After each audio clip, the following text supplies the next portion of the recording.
what it would be like in the playoffs. Could you elaborate on that if I heard it right? Yeah, we I'm not sure as a group we've talked about it, but we've talked about it before.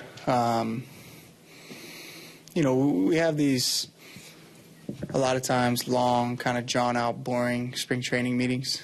And I can't remember what the topic of this meeting was about, but probably. Yeah, we don't pay attention to that anyway. But, the topic was something. And, a lot of the veteran guys had, gotten together, and we were talking about, how much fun it was, like our different playoff experiences. Michael in Minnesota, Juan obviously, was not here. He's the only one that's, won a World Series. But Tuffle, Bartolo, we were all just kind of sharing stories. And, we thought it'd be cool to share those stories with some of the younger players. Not necessarily try to provide motivation, but, let them know, that's our goal and that's the end game here is, let's be a playoff team so we can have this fun, this year. And I think that that meeting kind of turned into a story time with guys telling, how much fun it was, especially here in New York, to win. And, Tough talking about, the parade and, the 86 team. And I think that, just turned into, like I said, like that storytelling time. And I think some of the younger players were really, excited to hear that and kind of pumped up to hear just how cool it is. David, I don't know what time you guys got out of the taping last night, but I imagine it was before the other game ended. I was wondering when, what your reaction was when you knew it was going to be the Royals that you were facing and not the Blue Jays. And yeah, a lot of us were watching it together, and we even asked the question amongst ourselves. Who do we think we match up better against? And I don't think anybody had an answer. We were obviously excited to play in the World Series, and I think both Kansas City and Toronto are. Terrific opponents. So it's going to be Kansas City. So we have to, it just seems like, they're a competitive, fiery bunch, I think, kind of like our guys. It just seems like they kind of never go away. It seems like they always find a way to win. And, no matter what the score is, no matter what the situation is, they grind it out and they just, they never die. And I think that that's a tremendous compliment for a team. So we're going to have our hands full for sure. David, you rejoined the team about 3 weeks after Cespedes came from the trade. Just wondering, has there been one moment from him that impressed you the most in terms of his strength?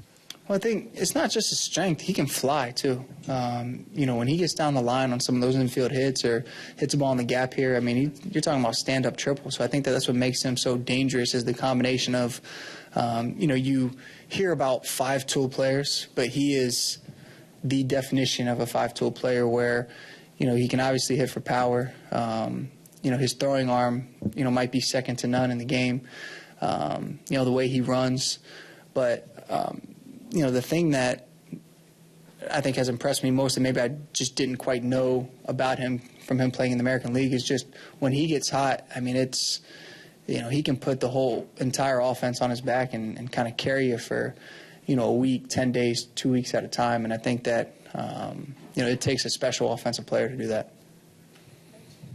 David, a lot's been made of the clubhouse chemistry, the positive chemistry in your clubhouse. When you look at guys like Kadire, who've lost playing time, and help a guy like Conforto, when you look at the friendship that, say, guys like Flores and Tejada had competing for the same position, is that rare in this sport? And if it's rare, can you put a finger on how important that's been for you guys to be where you are right now? Yeah, I mean, I think you mentioned it. It seems like when you're winning, you have a great clubhouse. When you're losing, it's a so-so clubhouse. But, I think that there needs to be – it's a competitive bunch. And I think when you go out there and you compete, you push each other. But at the same time, like last night, for example, we had, a good – 15 people go to dinner last night, watch the game. We, watched, went out to Brooklyn and watched the Islanders play. When you have that type of, it tends to carry over into the clubhouse and onto the baseball field when, you have guys that are genuinely rooting for one another, genuinely interested in, seeing your other teammates succeed.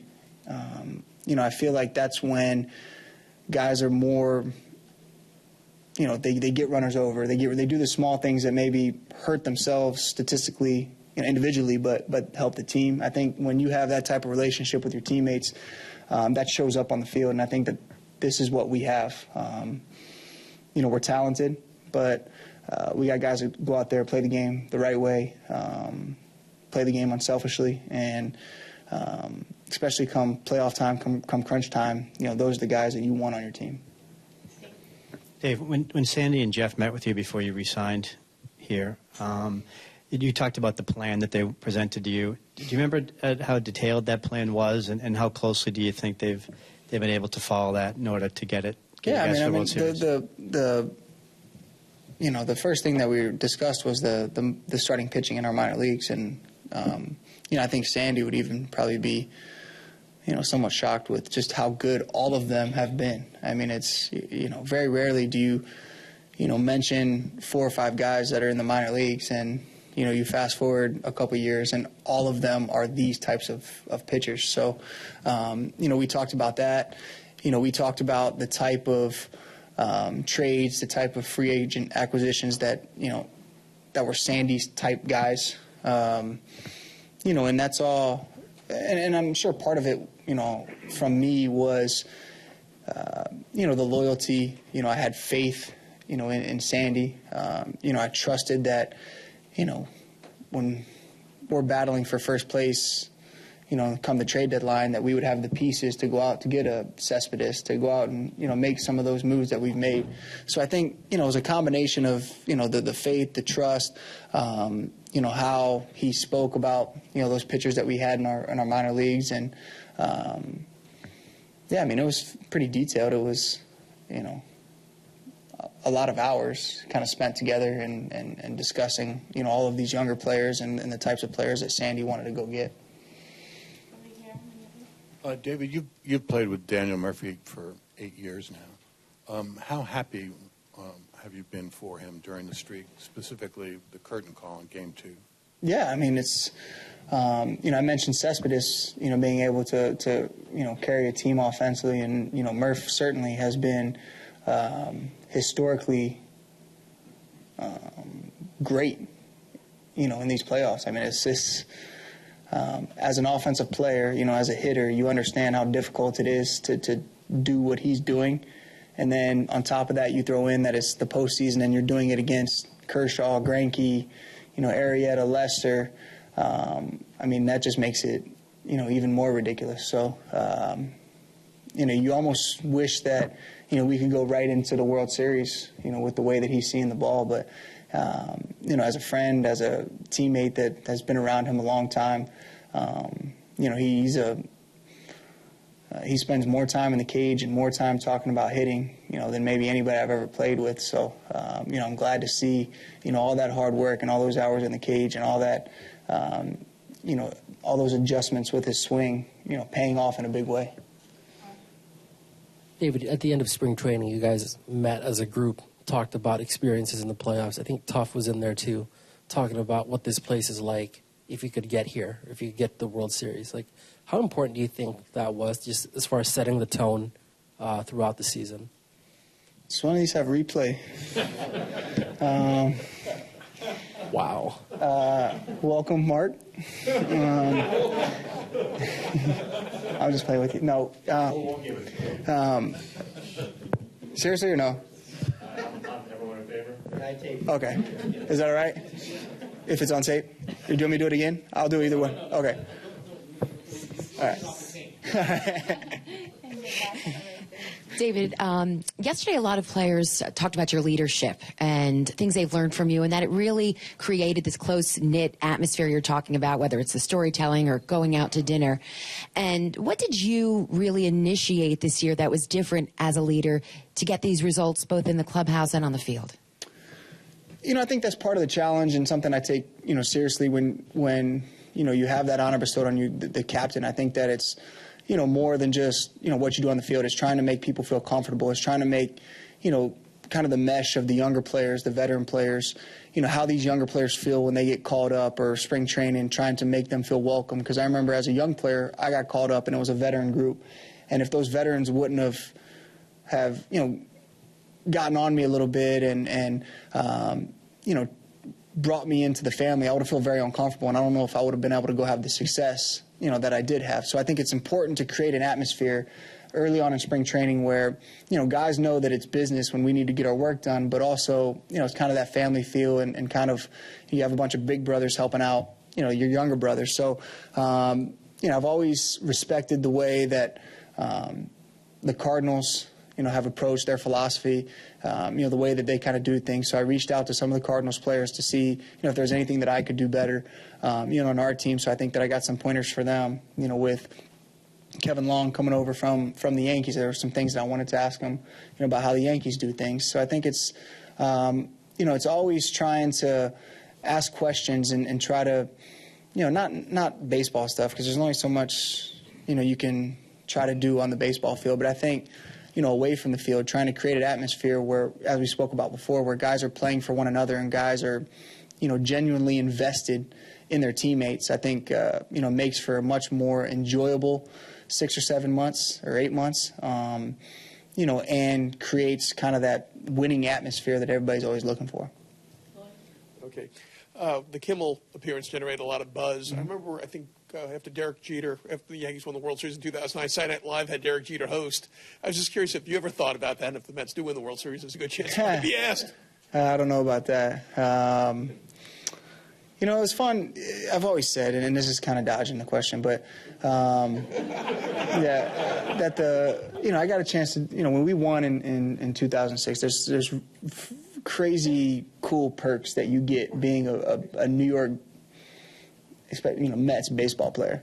I've had the opportunity to go to dinner at the White House. I've done Letterman a couple times. We got a chance to do Kimmel last night. I mean, and then, it's funny how some of these guys kind of ask you, like, is this what it was like in 06 when you're going out and, people are banging on the restaurant windows and, people in the restaurant are chanting, "Let's go Mets." I mean, that's special. And you obviously, missed that these last, 9 years. But, I guess to directly answer your question, it's kind of out of the comfort zone, but sometimes you got to get out of the comfort zone. So it'd definitely be a consideration. We'll take 2 more. Mike? David, some stuff has happened this year with this team that kind of, it gave it a little bit of like a fate feel. So, just the stuff that happened. You say fate? I'm sorry? Fate, yeah. Okay. Just the crazy things, the stuff that happened with Wilmer. Mm-hmm. I know you weren't with the team at the time, or even just coming back in the series in Washington. Harvey leaves down 6 runs. You guys Mm-hmm. win the game anyway. You hit a home run on your first swing coming back from that.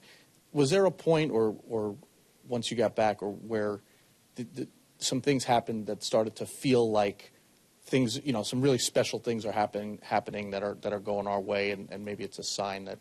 Yeah, I think there were some points this year where, I'd like to think of myself as a glass half full type person, an eternal optimist. But, I remember sitting there in that Chicago Cubs series, and, we won the first 2 games here, which was incredible. You beat Lester and Arrieta. Then you go to Chicago, you win Game 3, and, we score, those runs early in the game, and you're thinking, okay, this is something's going to, this can't be, going like this. Something's got to happen. And you're kind of, waiting for, some of those speed bumps, which, we've experienced plenty of the last few years.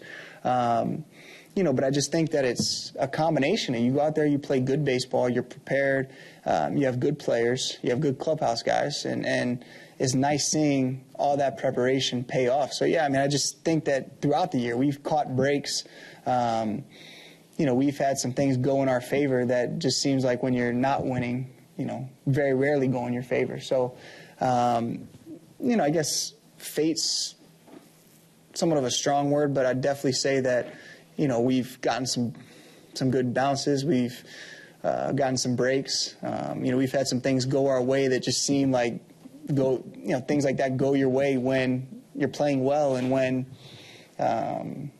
you're playing winning baseball. So, I definitely think that, we've had some luck on our side for sure to get to this point. Okay, and last one. You were good friends with David Lee when he was here in New York playing with the Knicks. And this past year, he won his elusive championship and had a lot of obstacles to get there along the way. And even though you guys are peers and both playing at the highest level in your game, do you draw inspiration from his story, and have you talked to him? Has he given you advice? I think that's an amazing comparison, actually, to Rich's question earlier about Kadire, where, David and I, when he was here with the Knicks, was, a central point, of that team. He goes out to Golden State and very similar, but they get some guys where it forces David more into kind of a role that maybe he was unfamiliar with, that, a lot of guys might have looked at and said, you know what, I'll use baseball terms because I don't know much about basketball, but, I'm an everyday player. My whole career, I'm a star. And now you're asking me to come off the bench or be a reserve-type player. And David, just like Michael Kadire and, a few other guys on this team that probably should and would be playing elsewhere are, bench players for us. That's when players see that type of unselfishness, and that's when you truly form that team.